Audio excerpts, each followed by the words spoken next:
Hi, Dr. Burns. I got my TOEFL practice result. It said my score is 22. My speaking response have mistake. Reports say grammar and language use are not good. But I don't know what I do wrong. Let's pause for a second. Did you notice what you just said? For example, you said, my speaking response have mistake. You missed the plural ending on mistakes and you used have instead of has. These are examples of dropping grammar particle endings. Those small but important sounds like s, z, or is at the ends of nouns and verbs. Oh, you mean like cat and cats, dog and dogs. Sometimes I forget the S ending. Sometimes I say, I walked to a store yesterday. Maybe I forget the D in walked. Exactly. These endings are way more important than they seem. In the TOEFL Speaking section, ETS expects you to say these endings clearly. If you drop them, it can actually change your meaning or make it sound like your grammar is weak, even if your ideas are good. But aren't those small sounds easy to miss?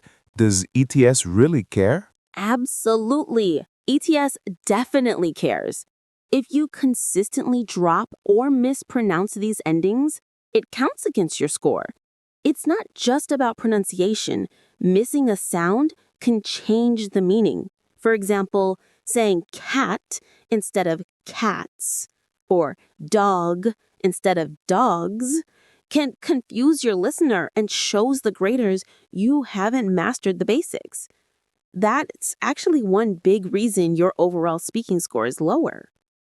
So, to make it clear, if I say cat run fast, I lose points. Yes, you need to say cats run fast or the cat runs fast.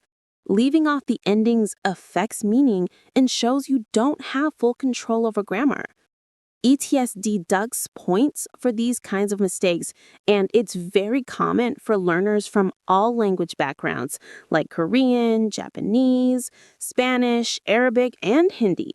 I actually have a lecture video where you can hear real student responses graded by official ETS raters with their comments. It's really helpful to see what kinds of grammar mistakes hurt your score. Check it out if you get a chance. Okay, now I can see why I need to fix this problem. What should I do to fix it? For today's meeting, let's focus on pronouncing grammar particle endings. S, z, is, t, d, or id.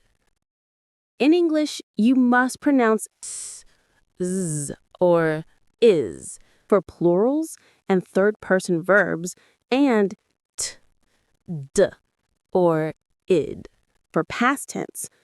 Getting these 6 sounds right is crucial for both grammatical accuracy and clear communication.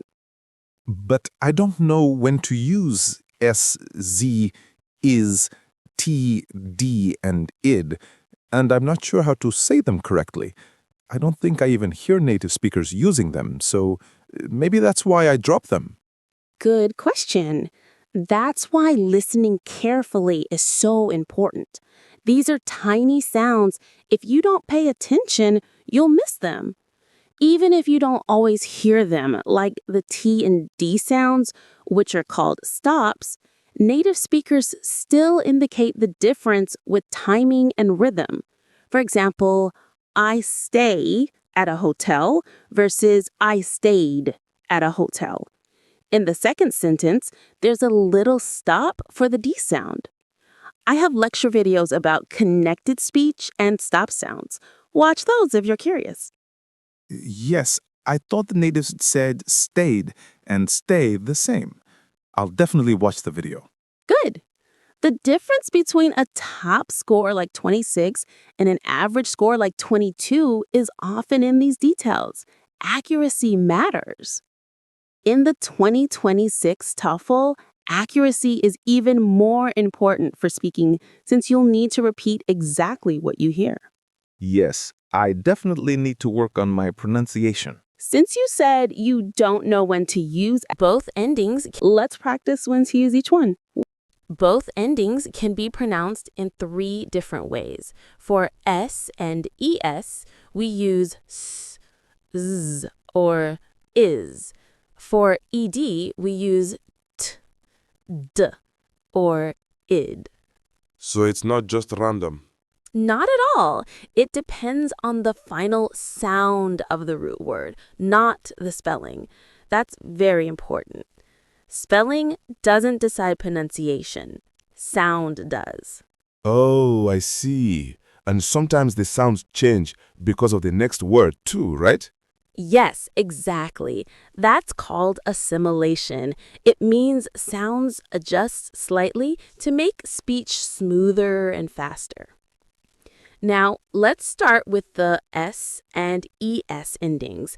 The pronunciation depends on whether the final sound of the root word is voiceless, voiced, or a sibilant sound. We use S after voiceless sounds, sounds made without vibrating your vocal cords. You can check by touching your throat. If there's no vibration, it's voiceless. Can you give some examples? Sure. Cats ends with T, voiceless to cats. Hats, books, cups, laughs. Try this. I have 3 cats and 2 cups. I have 3 cats and 2 cups. So it's S, not Z. Right. Notice how cats and cups end with a clean S sound, no extra syllable. Now, we use Z after voiced sounds, where your vocal cords do vibrate. You can feel it if you say Z and touch your throat. Examples include dogs, bags, rooms, keys, boys. So it's Z, not S, after voice sounds. Right. Let's practice. The dogs and cats are playing. He loves his keys and bags. In both sentences, the ending depends on the final sound before it. Finally, we use is when the last sound is a sibilant. That means a hissing or a buzzing sound, like s, z, sh, ch, ch. It's hard to pronounce 2 hissing sounds together, so we add a short vowel, I, to make it easier. That's why it becomes an extra syllable. So words like washes and kisses have an extra beat. Exactly. Here are more examples. Buses, kisses, wishes, dishes, bridges. Try these sentences. He washes the dishes every day. The buses crossed the bridges. Okay, he washes the dishes every day. The buses crossed the bridges. Oh, so that's why it sounds like there's another syllable. Exactly. The is sound adds a tiny syllable to make the word easier to say. Now let's move on to the ed endings for regular past tense verbs. These also have 3 pronunciations, t, d, and id. Again, it depends on the final sound of the root verb. When a verb ends in a voiceless sound like P, K, F, S, or SH, the ed is pronounced t. Your vocal cords don't vibrate. Examples: walked, helped, laughed, kissed, washed. Let's practice with these sentences. He walked to school and helped his friend. They laughed when I joked. He walked to school and helped his friend. They laughed when I joked. When a verb ends in a voiced sound, the ed ending is pronounced d. That includes vowels and voice consonants. Examples: played, lived, cleaned, called, enjoyed. Try these sentences. She played the piano and sang beautifully. I lived in New York for 2 years. She played the piano and sang beautifully. I lived in New York for 2 years. So the D just connects smoothly to the last sound. Exactly. No extra syllable, just a smooth connection.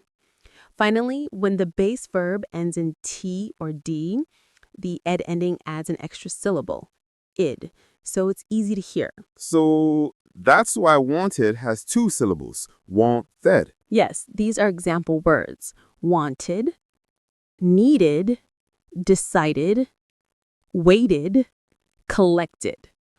Try these sentences. He wanted to go home early. They needed help with their homework. He wanted to go home early. They needed help with their homework. Very good. Now, here's one last important tip. Always focus on the sound, not the spelling. English spelling doesn't always match pronunciation. For example, the verb dance ends with the letter E, but the last sound is S, which is voiceless. So the plural, dances, is dances with an extra syllable. But danced ends in a voiceless sound, S, so it's pronounced danced. So it's really about the sound, not how it's spelled. Exactly. If you pay attention to the sound and practice these patterns, your English will sound much clearer and you'll sound more confident on the TOEFL speaking test too. Thank you, Dr. Burns. I finally understand why those little endings matter so much. You're welcome. Remember, small sounds can make a big difference.